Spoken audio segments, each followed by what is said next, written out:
So Season 1 of Year 9 has finally been revealed, and we have some crazy additions coming into the game.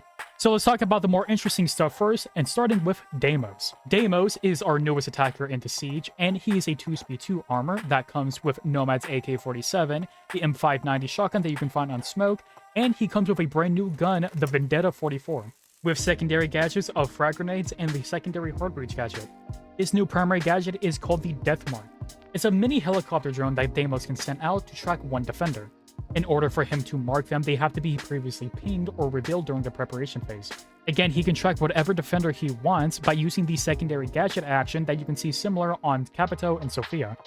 If you have been pinged by Deimos, it will let you know that you are marked, and your entire team will be notified as well. The defender that was marked by Deimos will now have basically a line scan on them for the entire duration. Funny enough, Deimos will also be pinged for the defender as well, so you basically know where each other are at all times.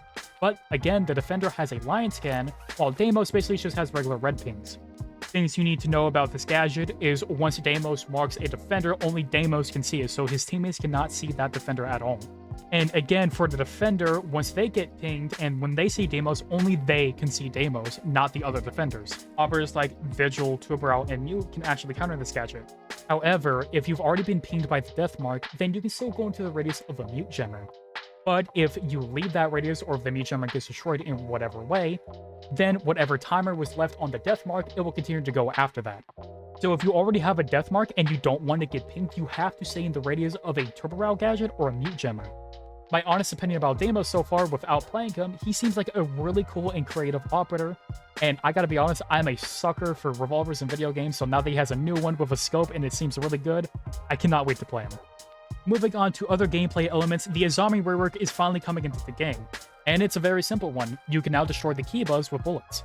And they use Thermite's AR as an example. It will take 36 shots to destroy one Kiba barrel with that gun. Thermite's AR does 47 damage, Ash's R4C does 39 for example, so you can kind of guess how many shots it will take to destroy one Kiba barrier. I know one change a lot of people are going to like is the attachment rework. Basically, the 1.5 has the same zoom as a 2.5, so it would basically just be a reskin of an ACOG, and the 2x scope is now a 3.5 scope. There is technically no longer a 1.5 or 2x scope in the game anymore, it's just ACOG reskins now. Some of the scopes got switched around, like the R4C on Ash now has the ACOG again, and Castle on defense now has an ACOG as well. The Iron Sights and 1x optics like the Hollow are also receiving a buff as well. Iron Sights will give you a 10% increase the ADS speed, and the 1x optics will give you a 5% increase. They have also changed the laser sight to give you a 15% ADS increase, however, it no longer reduces your hipfire spread. The angle grab has also been changed to, instead of giving you an ADS bonus, it gives you a 25% increase to reload speeds, and they have also added a new grip called the horizontal grip. It's supposed to increase your operator's movement speed, and from the gameplay that they showed, it looked like Tuberal, who is a 2-speed 2 armor, became a 3-speed. However, this does not help with recoil at all or gives you any other additional benefits, it's only operator movement speed. They also said this during the reveal event, which I'm kind of confused about. For the ADS, we're slowing down the time it takes for you to come from the IP to the fully ADS state. I'm not entirely sure what they mean by that. That technically sounds like the ADS did get nerfed, and that's why the other scopes have an ADS increase. But from the gameplay, it looks normal, so I'm not entirely sure. Either way, I think this is a really cool addition to the game, and if you've seen some of my previous videos, then you know exactly why I'm so happy about this change. Next up, the shield rework is finally coming into the game. Seems like nothing changed from the original lab test server, but basically, hipfire is no longer a thing on shields, however, you have a free look ability. It allows you to look around without moving your shield, so it makes it a lot safer. You can also reload and activate gadgets behind your shield as well. When you melee someone with a shield, you'll no longer knock them, instead you'll do an Oryx dash and they will be knocked down to the ground and it will do some damage to them. Shields now have the ability to destroy a fully health barricade instantly, kind of like Osa. All shields basically have the same speed now, however, it doesn't really equate to health as well, so what I mean by that is Monty and Fuse are still 3 armor, so they have 125 HP, while Blitz is still a 2 armor and only has 110 HP, which is kind of confusing, but I guess it's okay. You can still ADS and shoot with your pistol, but that will expose your head. And that's pretty much everything coming with the shield rework, and honestly, it sounds pretty cool to me. For the last major balance change, the LMGs are kind of getting a buff and a slight nerf at the same time. Pretty much, when you have an LMG, you will have a 10% movement decrease, and at the same time, you will have less recoil.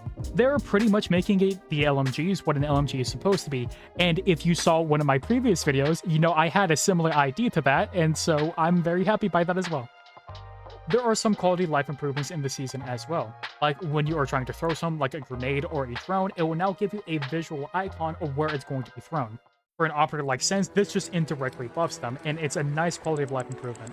Repelling is a lot better for the attackers now. It's overall quicker, and now you have the ability to have your gun out. A locker system's also been added this season, so it will be easier to find the cosmetic you want, and you can also favorite certain gun skins or uniforms to make it a lot easier to find them as well. There are some new ranked requirements that I know a few people are not going to like. Number 1, if you have not played ranked in a long time, then you have to play either 5 quick matches or 5 standard matches, aka ranked, in order to even go into ranked. Additionally, for newer players, you have to unlock 10 attackers and 10 defenders in order to go into it, with the other restrictions that are already in the game.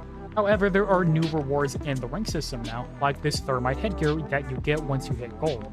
Now, for those who are wondering about any matchmaking changes to Rank 2.0, unfortunately, they didn't say anything about it during the Season 1 reveal. However, they did say during the Sierra 9 reveal tomorrow, they said that they are going to talk about anti-cheat updates. So hopefully, we will see some better improvements to the anti-cheat, so there will be less shitters in the game, but we'll just have to wait and see for that. But that is pretty much all the new content that is coming in Season 1 of Year 9 of Rainbow Six Siege, and honestly, I think it's a pretty good season so far from a content standpoint. Deimos looks like a very interesting operator, and I'm looking forward to him because, again, I love revolvers, and his looks insane. And the only balance change that I'm a little bit concerned about is azami, because I don't know how exactly that's going to work, but the LMG change, the attachment change, I absolutely love those. And again, I'm a little bit biased, I will admit. But leave a comment, let me know what you think about this season so far. Do you think it's going to be a good one or a bad one? With all that said, that's the end of the video. If you like what I make, I appreciate it if you subscribe. And with all that said, I hope you have a good day or good night, and goodbye.